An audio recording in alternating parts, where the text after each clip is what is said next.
نحمده ونستعينه ونستغفره ونعوذ بالله من شرور أنفسنا ومن سيئات أعمالنا من يهده الله فلا مضل له ومن يضلل فلا هادي له وأشهد أن لا إله إلا الله وحده لا شريك له وأشهد أن محمدًا عبده ورسوله أما بعد فإن خير الحديث كتاب الله وخير الهدي هدي محمد صلى الله عليه وسلم وشر الأمور محدثاتها وكل محدثة بدعة وكل بدعة ضلالة وكل ضلالة في النار فأعوذ بالله السميع العليم من الشيطان الرجيم بسم الله الرحمن الرحيم يا أيها الذين آمنوا اتقوا الله حق تقاته ولا تموتن إلا وأنتم مسلمون يا أيها الناس اتقوا ربكم الذي خلقكم من نفس واحدة وخلق منها زوجها وبث منهما رجالا كثيرا ونساء واتقوا الله الذي تساءلون به والأرحام إن الله كان عليكم رقيبا يا أيها الذين آمنوا اتقوا الله وقولوا قولا سديدا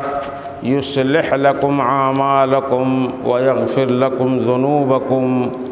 ومن يطع الله ورسوله فقد فاز فوزا عظيما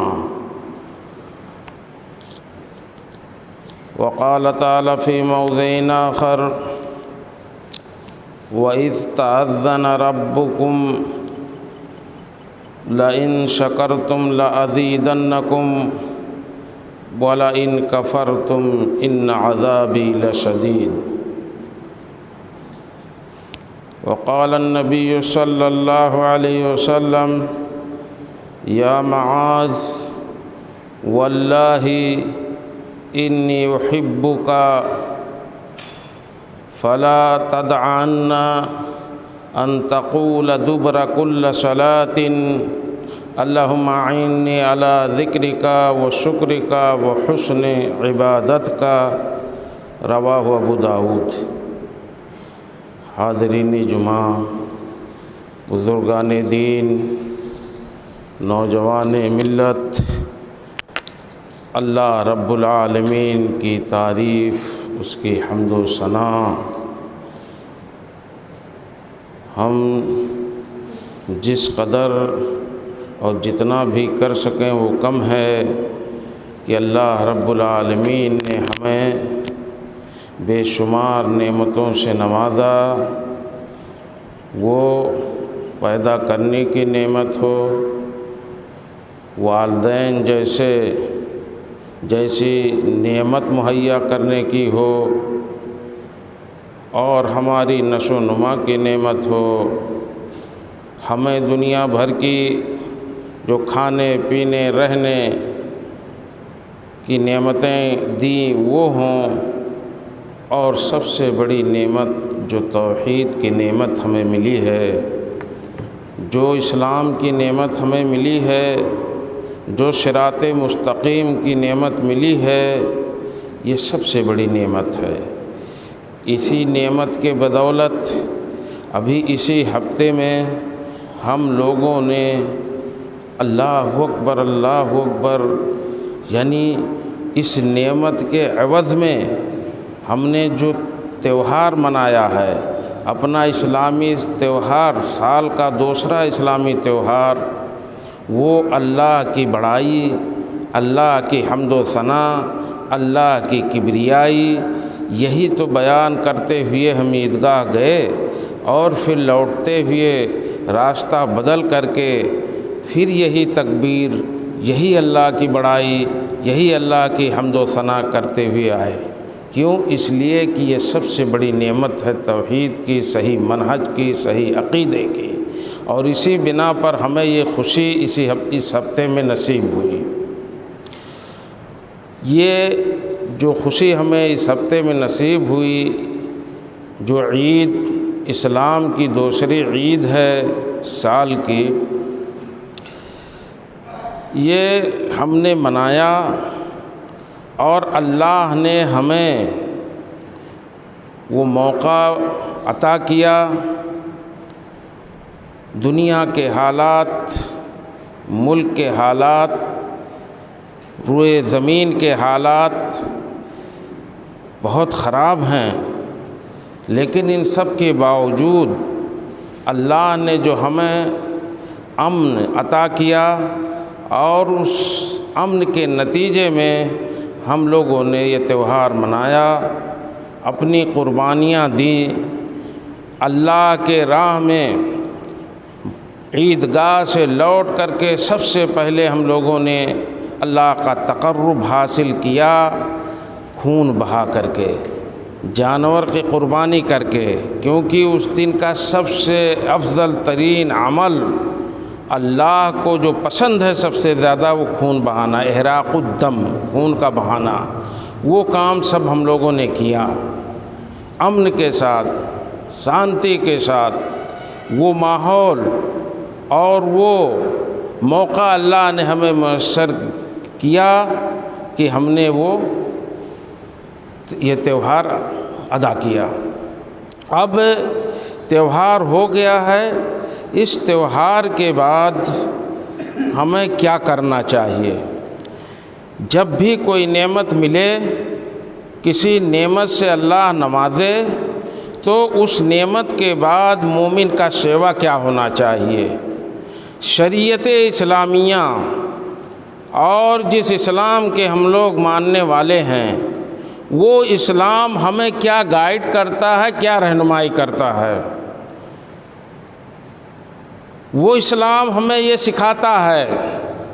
کہ ہم اللہ کا شکر ادا کریں۔ یہ نعمت ہو عید کی یا اور کوئی نعمت جو ہمیں میسر ہو، ہم اس سے استفادہ کریں، تو ان نعمتوں کے بعد ہمارا طرز عمل یہ ہو کہ ہم اللہ کا شکر گزار بنیں۔ یہی بات تو ابھی اس آیت کے اندر اللہ نے بتانے کی کوشش کی ہے کہ تمہارے رب نے تمہیں آگاہ کر دیا ہے، وَإِذْ تَأَذَّنَ رَبُّكُمْ، تمہارے رب نے تمہیں یہ بتلا دیا، آگاہ کر دیا ہے کہ لَئِن شَكَرْتُمْ لَأَزِيدَنَّكُمْ وَلَئِن كَفَرْتُمْ إِنَّ عَذَابِي لَشَدِيدٌ، کہ میرے بندو سنو کال کھول کر کے، اگر تم شکر گزار بنو گے اللہ کے تو ہم اور زیادہ نعمتیں تمہیں عطا کریں گے، چاہے وہ دنیاوی نعمتیں ہوں اور چاہے وہ اخروی نعمتیں ہوں، دینی نعمتیں ہوں،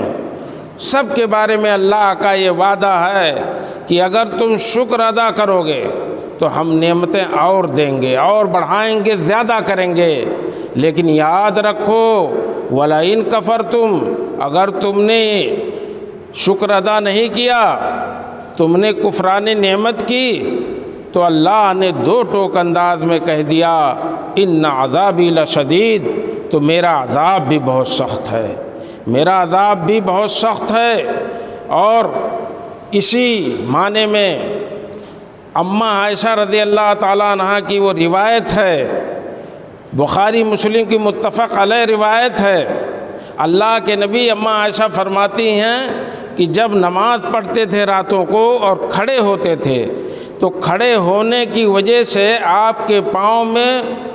سوجن آ جاتے تھے۔ تب میں نے تعجب سے یہ کہا کہ اللہ کے نبی آپ یہ کرتے ہیں، اتنی مشقت کرتے ہیں، کیا اللہ نے آپ کے گناہ اگلے پچھلے معاف نہ کر دیے، معاف نہیں کیے ہیں؟ تو اللہ کے نبی نے فرمایا کہ ہاں عائشہ، یا عائشہ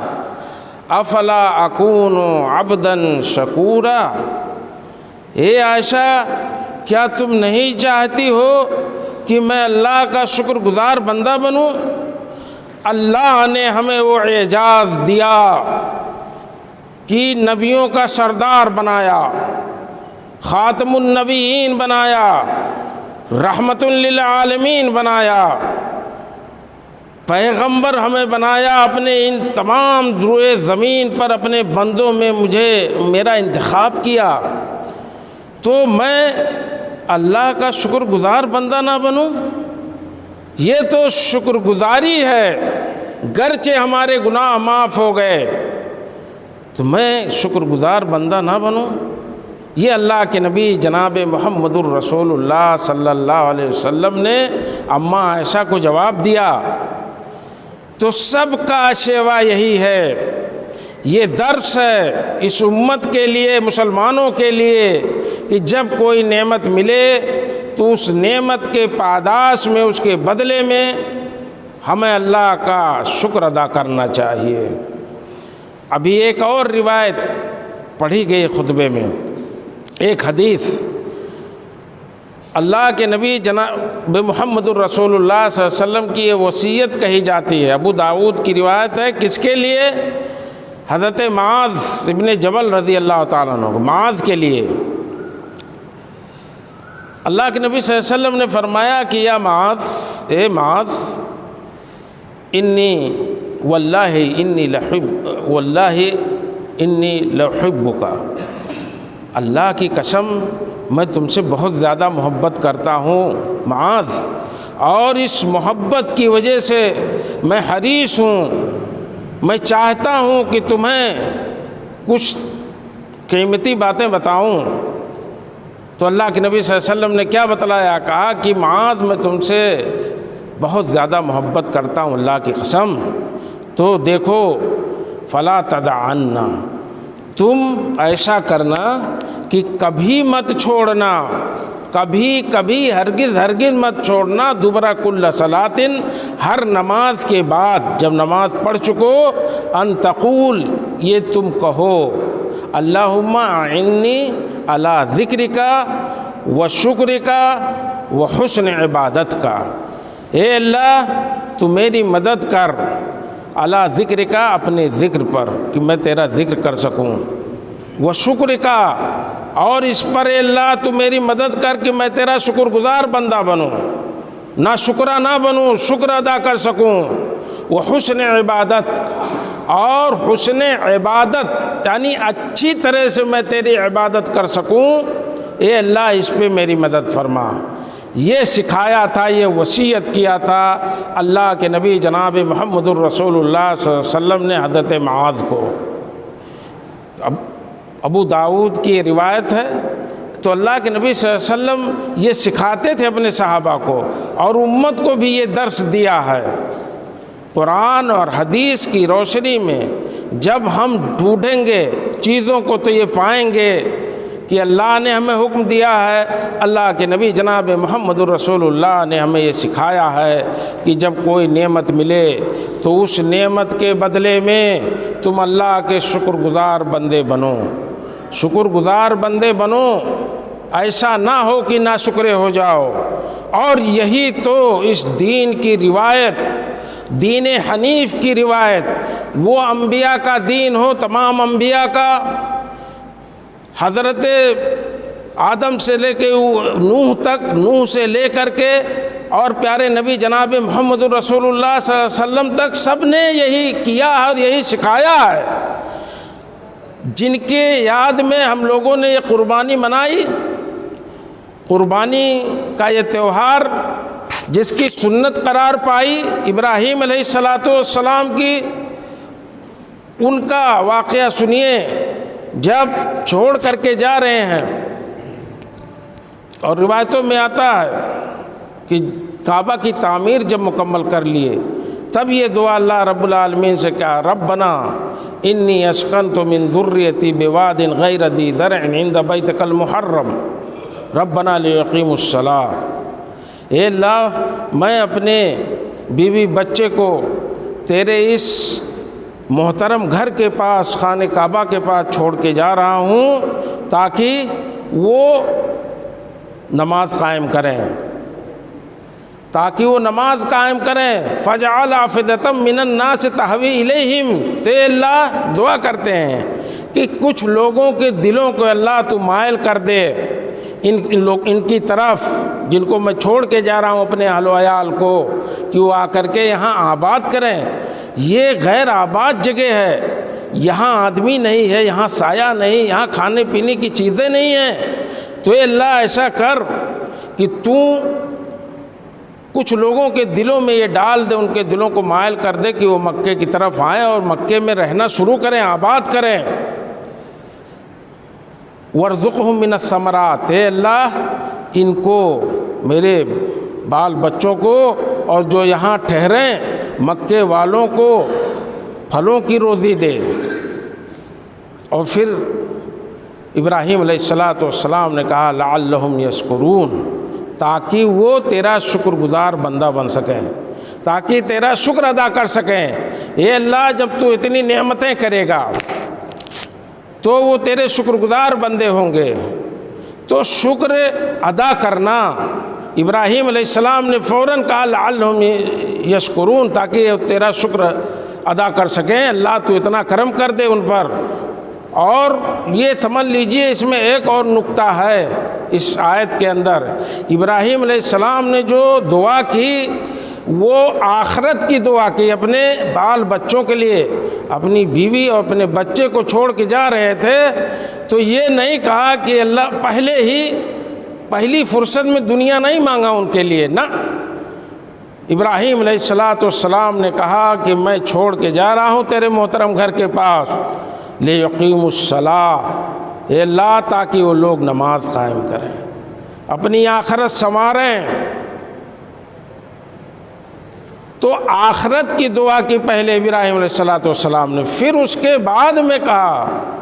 وارزقہم من الثمرات، دنیا جب مانگا، معاش کی جب فکر کیا، تب بعد میں کیا کہ انہیں جو ہے پھلوں کی روزی دے۔ ہم اور آپ، ہم تمام لوگوں کا یہ وتیرہ ہو گیا، اتنے دنیا دار ہم ہو گئے ہیں کہ ہم بچوں کے، ان کے دین کی فکر نہیں کرتے، انہیں دین پر نہیں لگاتے ہیں پہلے، نہ ان کے لیے دعائیں کرتے ہیں، مانگتے ہیں تو دنیا مانگتے ہیں۔ اگر پروردگار کے سامنے ہاتھ بھی ہمارے اٹھے تو ہم نے اپنے بچوں کے لیے دنیا مانگا۔ ابراہیم نے پہلے آخرت مانگی، آخرت سنوارنے کی فکر کی، اس کے بعد معاش کی فکر کیا کہ انہیں کھانا بھی چاہیے، تو اللہ پھلوں کا، میوہ جات کا جو ہے کا رزق دے ان کو۔ تو اس میں بھی شکر کے بارے میں ابراہیم علیہ السلام نے ذکر کیا، تذکرہ کیا کہ لعلہم یشکرون، اے اللہ یہ نعمتیں ہوں گی تو ان نعمتوں کے پاداش میں میرے اہل و عیال اور مکہ کے لوگ، یہاں بسنے والے لوگ تیرا شکر ادا کریں گے۔ یہ ہر نعمت کے بعد یہی طریقہ ہے، یہی وتیرہ ہے جو ہے شریعت کا، یہی شریعت نے ہمیں سکھایا ہے۔ اس کے بعد دیکھیے حج کے معاملات میں جانوروں کی قربانی کے بارے میں اللہ رب العالمین فرماتا ہے وَالْبُدْنَ جَعَلْنَاهَا لَكُم مِّن شَعَائِرِ اللَّهِ لَكُم، اور اونٹ کی یہ جو قربانی دیتے ہو، ان کو ہم نے، اونٹوں کو اللہ کے جو ہے شعائر میں سے، نشانیوں میں سے بنایا تمہارے لیے۔ تو پھر کیا کرو، لکم فیہا خیر، ان میں تمہارے لیے بھلائی رکھا ہے، اونٹوں میں، جانوروں میں قربانی کے۔ اللہ رب العالمین آگے فرماتا فاذکروا اسم اللہ علیہ صوافا، ان کو کھڑے کر کے، اونٹوں کو، ان پر اللہ کا نام لو، اللہ کا نام لے کر کے انہیں قربان کرو، اللہ کے راستے میں ذبح کرو، نحر کیا جاتا انہیں، تو کھڑے کر کے اللہ نے کہا۔ اور اس کے بعد اللہ نے فرمایا فَإِذَا وَجَبَتْ جُنُوبُهَا فَكُلُوا مِنْهَا وَأَطِعِمُوا الْقَانِعَ وَالْمُعْتَرَّ،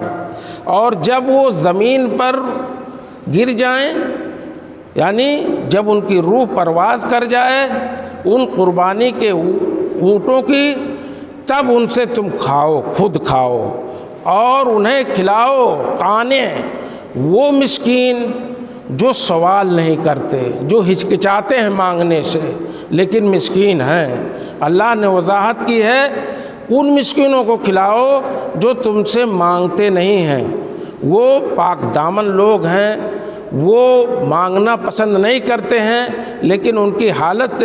تم سمجھتے ہو کہ مسکین ہے تو ان کو بھی کھلاؤ، والمعتر، اور ان مسکینوں کو بھی جو سوال کریں، جو آ کے مانگ لیں، انہیں بھی کھلاؤ۔ اللہ رب العالمین حکم دیتا ہے ان قربانی کے جانوروں سے۔ کذالک سخرناہا لکم، اسی طرح سے ہم نے ان کو تمہارے تابع کیا ہے، ہم نے تمہارے قابو میں ان جانوروں کو کر دیا ہے، یہ ہم نے کیا ہے، ورنہ تم انہیں جو ہے قابو نہیں کر سکتے۔ یہ ہمارا جو ہے تمہارے اوپر احسان ہے کہ ان جانوروں کو، بڑے بڑے اونٹوں کو تمہارے قابو کر دیا ہے، تم ان پہ قابو پاتے ہو، ان کو جو ہے ان پر مال لاتے ہو، انہیں اپنے کاموں میں استعمال کرتے ہو اور ان کی قربانیاں کرتے ہو۔ ہم نے مسخر کیا ہے ان جانوروں کو تمہارے لیے۔ اللہ رب العالمین فرماتا لعلکم تشکرون۔ اب بعد میں اللہ نے کہا کہ یہ سب ہم نے کیا، بڑے بڑے جانور دیے اور میں نے ان کا گوشت تمہیں دیا، پرامن ماحول دیا کہ قربانی کرو۔ ماحول خراب کتنے نہ کیوں نہ ہو دنیا کے، ہم لوگوں نے اللہ کا ذکر کرتے ہوئے یہ اسلامی تہوار ہم لوگوں نے منایا، یہ موقع اللہ نے ہمیں فراہم کیا، یہ امن، یہ سکون، یہ ماحول اللہ نے ہمیں عطا کیا، اور ہم نے قربانی کا تہوار منایا، قربانیاں کیں۔ تو اللہ نے حج کے اندر یہ بتلایا، سورہ حج کے اندر، کہ یہ سب ہم نے قابو کیا ہے جانوروں کو تمہارے لیے، تم ان سے فائدہ اٹھاتے ہو، تمام طرح کے سامان لاتے ہو، وغیرہ وغیرہ، کھاتے بھی ہو، قربان کر کے گوشت کھاتے ہو، تو لعلکم تشکرون، تاکہ تم ناشکرے نہ ہو، یہ نعمتیں یاد رکھو اور تم ہمارا شکر ادا کرو۔ تو اللہ نے یہ سبق دیا ہے، اور تمام طرح کے جب احکامات اللہ نے نافذ کیا، اللہ نے بتلایا کہ ایسا ایسا کرنا ہے، ہر موقع پر آپ دیکھ لیجئے۔ اب رمضان کا مہینہ ہے، رمضان کے روزے ہم لوگ رکھتے ہیں، ایک مہینے کا روزہ اللہ نے فرض کیا ہے، تقوی مقصد بتلایا ہے، اور اس کے بعد اللہ نے جب ہم مکمل کر چکے ہوتے ہیں وہ مہینہ، ایک مہینے کا روزہ، تو اللہ کیا حکم دیتا ہے؟ وَلَتُكْمِلُوا الْعِدَّةَ وَلَتُكَبِّرُوا اللَّهَ عَلَىٰ مَا هَدَاكُمْ، تم یہ گنتے کے دن جو ایک مہینے کے روزے ہیں ان کو پورا کرو، وَلَتُكَبِّرُوا اللَّهَ، اس کے بعد تم اللہ اکبر، اللہ اکبر، اللہ سب سے بڑا ہے، اللہ سب سے بڑا ہے، یہ نعرہ لگاتے ہوئے، اتنے نعرے لگاؤ اس کے بعد کہ فضاؤں میں صرف اللہ رب العالمین اور پروردگار کی وحدانیت گونجے۔ یہ حکم دیا اللہ نے کہ عدت پوری کرو، ایک مہینے کا روزہ رکھو، اور اس کے بعد وَلِتُكَبِّرُوا اللَّهَ عَلَىٰ مَا هَدَاكُمْ، جو اللہ نے ہدایت دیا کہ تمہیں یہ موقع میسر کیا کہ تم ایک مہینے کا روزہ رکھتے ہو، اس کے لیے اللہ نے ہدایت کیا، تو اللہ کی تکبیر بیان کرو، وَلَعَلَّكُمْ تَشْكُرُونَ، اور تاکہ تم میرا شکریہ ادا کر سکو۔ یہاں بھی اللہ نے روزوں کے بعد بھی یہ کہا کہ اللہ کا ذکر کرو، اور اللہ نے تمہیں ہدایت دی ہے اس کے لیے کہ ایک مہینے کا روزہ رکھے، اور تھوڑے سے دنوں میں جو تم لوگوں نے ثواب کمایا، اپنی جھولیوں کو بھرا ہے، یہ ہدایت ہم نے دیا، یہ موقع ہم نے دیا ہے، لعلکم تشکرون، تاکہ تم میرا شکر گزار بندہ بنو، شکریہ ہمارا ادا کر سکو۔ اسی طرح سے جب وضو کا طریقہ اللہ نے بتلایا، وضو سکھایا، اور یا ایھا الذین آمنوا اذا قمتم الی الصلاۃ فاغسلوا وجوہکم وایدیکم الی المرافق، اللہ نے کہا کہ اے ایمان والو، جب تم نماز کا ارادہ کرو، نماز کے لیے کھڑے ہونا چاہو، فاغسلوا وجوہکم وایدیکم الی المرافق وامسحوا برؤوسکم وارجلکم الی الکعبین، تو طریقہ بتلایا کہ ہاتھ دھلو، چہرہ دھلو، سر کا مسح کرو، پاؤں کو گھٹنے تک دھلو، یہ سب اللہ نے بتلایا اور کہا کہ اگر پریشانی ہو جائے، کہیں پانی نہ ملے اور تم جنبی ہو، ناپاکی کی حالت میں ہو، نماز کا وقت ہو جائے تو تیمم کر لو۔ یہ مٹی بھی جعلت لیے الارض مسجدا و طہورا، اللہ کے نبی صلی اللہ علیہ وسلم نے فرمایا کہ یہ میری خاصیت ہے، میری امت کی خاصیت ہے کہ یہ زمین ہمارے لیے مسجد بھی ہے، جہاں بھی چاہیں ہم نماز پڑھ سکتے ہیں، اور پاکی کی چیز بھی ہے۔ پانی نہ ملے تو اسی مٹی پہ ہاتھ مارو اور تیمم کر لو، آپ جو ہے باوضو ہو گئے، اور اگر ناپاک ہیں تو آپ جو ہے آپ کا غسل بھی ہو جائے گا اسی تیمم سے۔ تو یہ سب جب اللہ نے بتلایا تو آگے اللہ رب العالمین جو ہے فرماتا ہے ما یرید اللہ نہیں ارادہ کرتا ہے لیجعل علیکم من حرج، اللہ رب العالمین تمہیں مشقت میں نہیں ڈالتا۔ یہ سب بتلایا اللہ نے کہ دیکھو تمہیں جو ہے پانی لینا ہے، ہاتھ دھلنا وغیرہ وغیرہ کیسے کیسے کرنا ہے، اور جب یہ بھی نہ ملے تو مٹی ڈھونڈو، صاف ستھری مٹی، پاک مٹی، اور اس سے تیمم کر لو۔ اللہ نے آگے فرمایا کہ ما یرید اللہ نہیں چاہتا لیجعل علیکم من حرج، تمہیں حرج میں، مشقت میں، دقت میں، پریشانی میں ڈالے، اللہ کا یہ ارادہ نہیں ہے۔ ولیکن یرید لیطہرکم، اللہ تو چاہتا ہے کہ تمہیں پاک صاف کر دے، تم اہل ایمان والے ہو، اہل اسلام ہو، نبی کے میرے امتی ہو، تو وہ ناپاک رہنے دینا نہیں چاہتا، اسی لیے پاکی کا اللہ نے طریقہ بتلایا ہے۔ مشقت مقصود نہیں ہے کہ تکلیف میں پڑ جاؤ، پریشانی میں پڑ جاؤ، یہ اللہ کا مقصد نہیں ہے۔ اللہ چاہتا ہے تمہیں پاک و صاف رکھے، وَلِيُتِمَّ نِعْمَتَهُ عَلَيْكُمْ، اور چاہتا ہے کہ اپنی نعمتوں کو تمہارے اوپر جو ہے اڑیل دے، نعمتوں کو تمام کر دے، اڑیل دے، کوئی نعمت ایسی باقی نہ بچے جس سے تمہیں نہ نوازے۔ تو یہ پاکی بھی، یہ طہارت بھی ایک نعمت ہے۔ اللہ یہ چاہتا ہے کہ تم پاک صاف رہو، ناپاک نہ رہو، تو اللہ حرج میں نہیں تمہیں ڈالنا چاہتا ہے۔ لعلکم تشکرون، اللہ کہتا ہے تاکہ تم میرے شکر گزار بندے بنو۔ ان سب کے بعد پھر اللہ نے اسی شکر کو جو ہے یاد دلایا کہ تاکہ تم شکر گزار بندے بنو ہمارے۔ اسی طرح سے تمام جگہ آپ دیکھیں گے، تمام جگہ جہاں جہاں جو ہے اللہ کو مقصود ہے، اللہ نے یہ چاہا کہ میرے بندے، وہاں ذکر بھی کر دیا، نعمتیں نچھاور کیا۔ تو جب بھی کوئی نعمت اللہ عطا کرے ہمیں،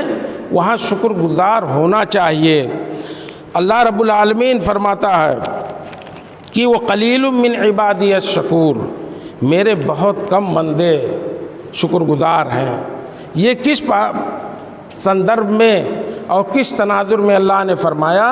جب سلیمان علیہ السلام کا ذکر کیا قرآن مجید کے اندر کہ ہم نے سلیمان کو تو یہ طاقتیں دی تھی، ہوا کو مسخر کیا تھا ان کے لیے جناتوں کو مسخر کر دیا تھا، ان کے لیے تانبے کے دھات جو ہے ہم نے جو ہے دیے تھے، تمام طرح جب نعمتوں کا ذکر کیا تو اللہ نے کہا کہ اے آل داؤد، اللہ کا شکر ادا کرو، اے آل داؤد تم اللہ کا شکر ادا کرو کہ اتنی نعمتیں ہم نے سلیمان پر نچھاور کیں۔ اور پھر آگے اللہ نے کہا کیوں؟ اس لیے وہ قلیل من عبادی الشکور، میرے بہت تھوڑے بندے شکر کرنا جانتے ہیں، ورنہ زیادہ تر ناشکرے ہیں۔ نوازتے جاتا ہوں لیکن شکر کے کلمات ان کی زبان پر نہیں آتے ہیں۔ یہ اللہ رب العالمین نے اس کے بعد میں سلیمان علیہ السلام کا قصہ بیان کرنے کے بعد سورہ سبا کے اندر یہ ذکر کیا ہے۔ جب ابلیس کو اللہ رب العالمین نے آسمان سے اتارا، کہا کہ تم اس لائق نہیں ہو، تم کو جب ہم نے حکم دیا کہ آدم کا سجدہ کرو، تم نے روگردانی کیوں کیا؟ ابلیس نے کہا کہ میں انا خیر منہ خلقتہ من طین، اس کو تم نے مٹی سے پیدا کیا ہے اور مجھے آگ سے، اس لیے نہیں کیا۔ اللہ نے اسی وقت راد درگاہ کیا، کہا کہ اب تمہارے لیے جگہ نہیں کہ تم آسمان میں رہ کر کے تکبر کرو، اس میں فساد برپا کرو، جا زمین پہ اتر جا۔ اس نے اللہ کو چیلنج کیا، پہلے تو مہلت مانگی کہ مجھے جو ہے مہلت دے دے قیامت تک۔ اللہ نے کہا جا، تم کو دیا ہے مہلت، تجھے مہلت ہی مہلت ہے۔ پھر اس نے اللہ کو ایک طرح سے چیلنج پیش کیا، اور اس نے کہا ثم لآتینہم من بین ایدیہم، کہا تمہارے بندوں کو میں گمراہ کروں گا، اب جا رہا ہوں، تم نے جو مجھے آسمان سے بھیجا ہے نیچے زمین پر، میں چپ چاپ بیٹھنے والا نہیں ہوں، ان کے راستوں پر میں بیٹھوں گا، نیکی کے راستوں پر بھی اور بدی کے راستوں پر۔ نیکی کے راستے سے انہیں بھٹکاؤں گا اور بدی کے راستوں کو مزین کر کے خوبصورت کر کے انہیں پھسلا بہکا کر کے اس پہ لے جاؤں گا۔ اللہ نے کہا کہ جاؤ، کچھ فرق نہیں پڑتا ہے، میرے بندے جو ہوں گے نیک بندے، ان پر تیری چال چلنے والی نہیں ہے۔ تو اس نے کہا ثم لآتینہم من بین ایدیہم، چال نہیں چلے گا تو سنو پروردگار، میں ان کے جو ہے سامنے سے آؤں گا، ومن خلفہم، ان کے پیچھے سے آؤں گا، وعن ایمانہم وعن شمائلہم، دائیں بائیں سے آؤں گا ان کے پاس، ان کو چھوڑوں گا نہیں تمہارے بندوں کو، ولا تجد اکثرہم شاکرین، اور نتیجہ یہ ہوگا پروردگار کہ میری کوششوں کے نتیجے میں تو دیکھے گا کہ زیادہ تر تیرے بندے شکر گزار نہیں ہوں گے تیرے۔ یہ میرا کمال ہوگا کہ میں تیرے بندوں کو ناشکرہ کر کے چھوڑوں گا۔ یہ بات اس نے جو ہے اللہ رب العالمین کو چیلنج کرتے ہوئے شیطان نے کہا۔ ابو ہریرہ رضی اللہ تعالیٰ عنہ کی آخری روایت سن لے، حدیث مسند احمد کی 10,383 نمبر کی حدیث ہے۔ ابو ہریرہ رضی اللہ تعالیٰ عنہ فرماتے ہیں کہ اللہ کے نبی صلی اللہ علیہ وسلم نے فرمایا یقول اللہ لیوم القیامہ، اللہ رب العالمین قیامت کے دن کہے گا یا ابن آدم، اے انسانوں، اے آدم کی اولادو، حملتک علی الخیل والابل، ہم نے تمہیں سواری دی اونٹوں کی، گھوڑوں کی۔ اونٹوں اور گھوڑوں کی صرف مراد نہیں ہے آج کے دنوں میں جو یہ اچھی کاریں ہیں، ایئر کنڈیشن کاریں ہوں،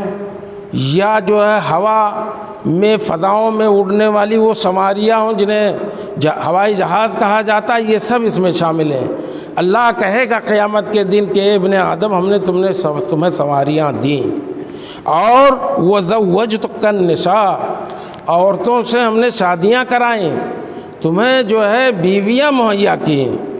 وجعلتک تربع وترعش، ہم نے تمہیں چھوڑ دیا دنیا میں، تم نے مزے کیے،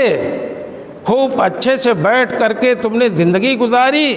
سرداری کی، سربراہی کی دنیا کے اندر، قبیلوں کے سردار بنے رہے، فَأَيْنَ شُكْرُ ذَلِكَ، ان سب نعمتوں کا شکر کہاں ہے؟ قیامت کے دن ان سب نعمتوں کا شکر کہاں ہے میرے بندو؟ یہ اللہ رب العالمین یاد رکھو کہ جو نعمتیں ہمیں ملتی ہیں، ابھی تازہ نعمت اسی ہفتے میں جو ہمیں مہیا کیا اللہ نے میسر ہوئی ہے، یہ اللہ کی ہدایت اور اللہ کی نعمتوں کے بدولت ہمیں ملی ہے۔ تو ہمیں اللہ نے یہ سکھایا ہے کہ لئن شکرتم لازیدنکم ولئن کفرتم ان عذابی لشدید، اگر شکر کرو گے تو ہم اور زیادہ دیں گے، اپنی نعمتوں کو اور نچھاور کریں گے، لیکن جان لو اگر نہ شکری کیے تو میرا عذاب بھی بہت سخت ہے۔ یہی چیز شریعت نے ہمیں سکھایا ہے۔ اب ہمیں فیصلہ کرنا ہے کہ ہم شیطان کے بندے رہیں گے، وہ شیطان، وہ ابلیس جس نے چیلنج کیا پروردگار کو کہ مجھے زمین پہ بھیج دے اور موقع دے تیرے بندوں کو ورغلانے کا، اور میں ورغلا کر کے اس لائق نہیں چھوڑوں گا کہ زیادہ تیرے بندے جو ہے شکر گزار رہ جائیں۔ بہت تھوڑے سے بندوں کو تو پائے گا اپنے روئے زمین پر کہ وہ تیرا شکر ادا کریں گے، ورنہ سب ناشکرے ہو جائیں گے۔ یہاں ہمیں یہی فیصلہ کرنا ہے کہ ان نعمتوں کے نتیجے میں جو اللہ نے دیا ہے، ہر نعمت، ہر دینی نعمت ہو جیسے تہوار ہیں، یا دنیاوی نعمت ہو، کوئی چیز ہمیں ملے، نوکری، روپیہ، پیسہ، روزی، اولاد، ان تمام کے بعد ہمیں اللہ کے سامنے ہو کر کے اللہ کا شکر ادا کرنا چاہیے، ناشکرا نہیں ہونا چاہیے ان تہواروں کا۔ اور جو نعمتیں اللہ نے ہمیں دی ہیں ان سب کا یہی لب لباب ہے شریعت کا کہ نعمت کے بعد شکر گزاری کرو۔ صحابہ کرام یہی کرتے تھے، اللہ کا شکر ادا کرتے تھے۔ کسی بھی حتیٰ کہ رمضان کے بارے میں آتا ہے 1 مہینے کے روزے رکھتے تھے، پہلے تو 6 مہینے دعا کرتے اللہم بلغنا رمضان میسر کر اللہ، اور جب پا جاتے تھے روزے رکھ لیتے تھے تو اللہ کا شکر 6 مہینے تک کرتے تھے، دعائیں کرتے تھے اللہ قبول کر لے، اللہ قبول کر لے۔ ہم لوگ پھول کر کے غبارہ نہ ہو جائیں کہ موٹے توانا جانوروں کو ہم لوگوں نے قربان کر دیا، بات ختم ہو گئی، نہیں، اللہ کے شکر گزار بندے بنیں۔ لئن شکرتم لازیدنکم، ہم لوگ اگر شکر ادا کریں گے اللہ اور دے گا۔ وہ قیمتیں جو لاکھوں لاکھ روپیہ، ہزاروں روپیہ لگا کر کے ہم نے ان جانوروں کو خریدا ہے، کس نے دیا ہے، کس کی نعمت ہے، اس پہ غور کیا کبھی؟ اللہ کہتا ہے کہ شکر ادا کرو اور دوں گا، اور قربانیاں کرنا، لیکن شکر بھولنا نہیں ورنہ سب ضائع ہو جائے گا۔ شیطان نے تو کہہ دیا ہے کہ بہت تھوڑے بندوں کو تو پائے گا اپنے روئے زمین پر جو شکر ادا کرتے ہوں گے۔ علامہ ابن تیمیہ رحمۃ اللہ علیہ اپنی کتاب مدارج السالکین میں لکھتے ہیں کہ جب میں نے دعاؤں پر نظر ڈالا کہ سب سے افضل دعا کون ہے تو وہی دعا پایا جو اللہ کے نبی صلی اللہ علیہ وسلم نے معاذ ابن جبل کو نصیحت کی تھی، وصیت کی تھی کہ معاذ تم یہ دعا مت بھولنا، اللہم اعنی علی ذکرک و شکرک و حسن عبادت کا، اے اللہ تو میری مدد کر اپنی جو ہے اپنے ذکر پر، اپنی جو ہے نعمتوں کے شکر ادا کرنے پر، اور اپنی عبادتوں کے اچھی طریقے سے کرنے پر۔ علامہ ابن تیمیہ کہے کہ اس سے بہتر افضل دعا مجھے نہیں ملی۔ تو یہ دعائیں ہیں، شریعت نے ہمیں سکھایا ہے، ہمیں جو ہے شکر کا دامن نہیں چھوڑنا چاہیے، ناشکر نہیں ہونا چاہیے۔ اللہ سے دعا ہے کہ الہ العالمین ہمیں جو ہے شکر گزار بندہ اپنا بنا، الہ العالمین ہمیں یہ توفیق دے، یہ طاقت دے کہ جب بھی تیری نعمتیں ہوں تو ہماری زبان جو ہے تیرے شکر میں کھلے اور رطب اللسان، یہ ہماری زبان تر ہو جائے تیرے شکر سے، تیری تعریف سے، تیری حمد و ثنا سے اور تیری بڑائی میں۔ الہ العالمین ہمیں اس کی توفیق و طاقت عطا فرما۔